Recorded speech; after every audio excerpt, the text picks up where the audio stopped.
साथियों नमस्कार, भारत चक्र न्यूज में आपका स्वागत है। मैं हूं आपके साथ राजेश शर्मा।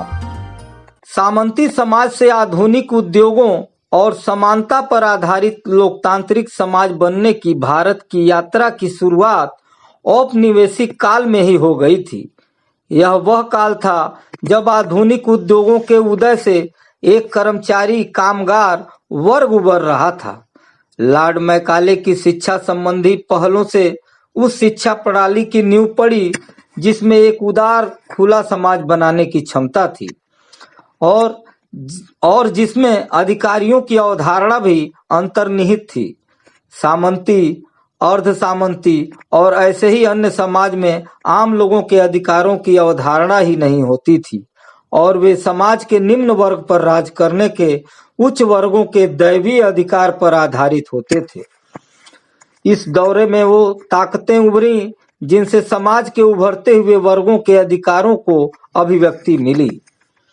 औपनिवेशिक शासन के विरोध में चले स्वतंत्रता आंदोलन का नेतृत्व ऐसे नेताओं के हाथों में था जो लोकतांत्रिक मूल्यों में रचे बसे थे।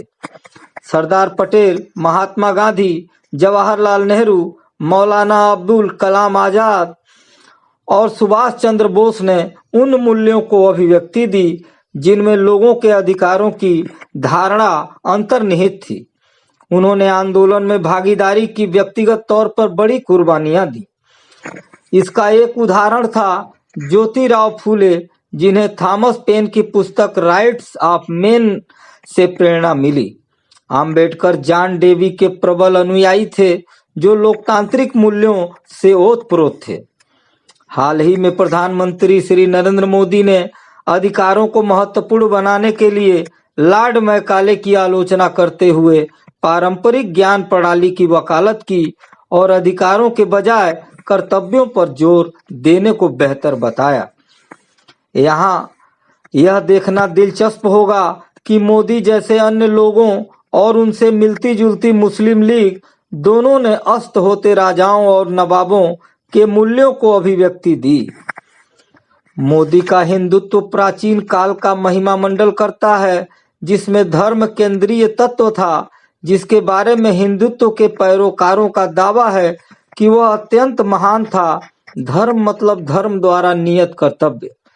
हिंदू विचारकों का दावा है कि अन्य मजहबों में धर्म के तुल्य कोई धारणा नहीं है। शूद्र धर्म है, स्त्री धर्म है, क्षत्रिय धर्म है और अन्य धर्म भी है, अर्थात कई कर्तव्यों की समाज में प्रमुख भूमिका थी। मुस्लिम लीग नवाबों, जमींदारों के बीच से उभरी और उसके नेताओं ने मोहम्मद बिन कासिम, जिसने कुछ समय तक सिंध पर राज किया था, वहां से शुरू करके उसके बाद हुए मुस्लिम राजाओं के महान शासन काल की तारीफों के पुल बांधे। उनके आदर्श सामंती मूल्यों पर आधारित थे जिसमें समाज के निचले तबकों को हे दृष्टि से देखा जाता था। समाज के शक्तिशाली वर्गों को दैवीय अधिकार हासिल था। हालांकि पाकिस्तान जिन्ना द्वारा दी गई धर्मनिरपेक्षता की शानदार परिभाषा का साक्षी रहा, पर व्यवहारिक तौर पर उनके इर्द गिर्द मौजूद सामंती तत्वों का ही देश में बोलबाला रहा और जिन्ना की मौत के बाद वे खुलकर सामने आए और उन्होंने समाज पर अपने सामंती और अर्ध सामंती मूल्य लाद दिए।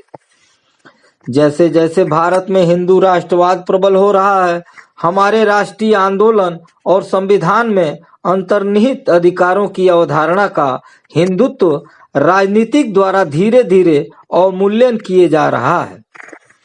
ऐसे माहौल में ही नॉन बायोलॉजिकल नरेंद्र मोदी ने अधिकारों की उपेक्षा और कर्तव्यों की प्रधानता की मंजिल की ओर अपनी यात्रा का आगाज किया। लॉर्ड मैकाले द्वारा स्थापित शिक्षा प्रणाली को घटिया बताते हुए उसे त्यागने का आह्वान इसी दिशा में उठाया गया एक छोटा कदम था। संविधान दिवस 26 नवंबर 2025 के अवसर पर नागरिकों को लिखे एक पत्र में उन्होंने नागरिकों द्वारा अपने मूल कर्तव्यों का पालन करने के महत्व पर जोर दिया।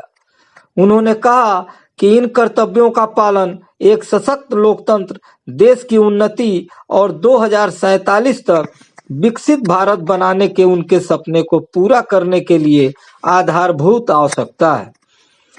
पीएम मोदी ने नागरिकों से आह्वान किया कि देश के प्रति अपने कर्तव्यों के पालन को हम अपने मन में सर्वोच्च स्थान दें। यह उनके इससे पहले के वक्तव्यों के अनुरूप था, जिसमें उन्होंने कहा था कि कर्तव्य और अधिकार एक दूसरे से जुड़े हुए हैं और वास्तविक अधिकार कर्तव्यों के पालन का ही परिणाम होते हैं। उन्होंने ट्वीट किया, संविधान दिवस पर नागरिक साथियों को पत्र लिखा, जिसमें मैंने हमारे संविधान की महानता का जिक्र किया, हमारे जीवन में मूल कर्तव्यों के महत्व का जिक्र किया।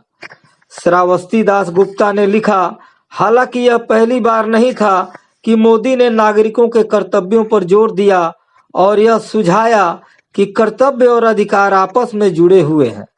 संविधान बताता है कि दोनों को इस तरह से संबद्ध करना गलत है। मोदी ने गांधी जी का भी हवाला दिया। वास्तविक अधिकार कर्तव्य पालन के प्रदर्शन का नतीजा होते हैं। गांधी जी को उद्धत करना पूरी तरह अप्रासंगिक है, क्योंकि जैसा जेएनयू की प्रोफेसर एमरेटिस प्रोफेसर जोया अख्तर बताती हैं, गांधी जी अक्सर कर्तव्यों की बात करते थे, लेकिन उन्होंने कभी भी उन्हें कर्तव्यों को अधिकारों की जगह नहीं रखा।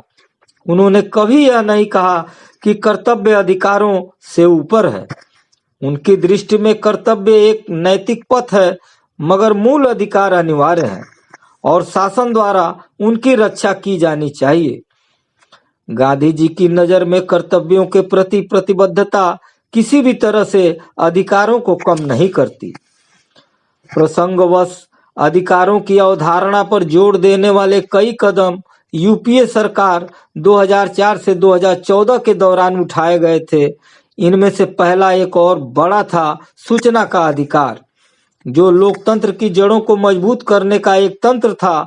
इसके बाद शिक्षा का अधिकार, भोजन का अधिकार और स्वास्थ्य का अधिकार आए। सन 2014 में यूपीए सत्ता से बाहर हो गया और भाजपा के पूर्ण बहुमत के साथ एनडीए सत्ता में आया। अधिकार आधारित जन नीतियों के दृष्टिकोण को ताक पे रख दिया गया है और कर्तव्यों को राष्ट्रीय नीतियों के केंद्र में रखा जाने लगा है। हमारा संविधान भी अधिकारों पर जोर देता है। उदाहरणार्थ, एक तरह से संविधान का अनुच्छेद 21 जो जीवन के अधिकार से संबंधित है, उसमें स्वास्थ्य का अधिकार एवं शिक्षा का अधिकार अंतर्निहित है। यूपीए सरकार ने इसे बहुत औचित्यपूर्ण तरीके से सामने रखा। हिंदू राष्ट्रवाद पूरी तरह से धार्मिक स्वतंत्रता, अभिव्यक्ति की आजादी व कई अन्य अधिकारों को कुचलता है। इनमें से कई मानवाधिकारों की अवधारणा में भी अंतर्निहित है। आज के लिए बस इतना ही। कल फिर मिलते हैं देश दुनिया की बड़ी खबरों के साथ। आप देखते रहिए भारत चक्र न्यूज। नमस्कार, जय हिंद।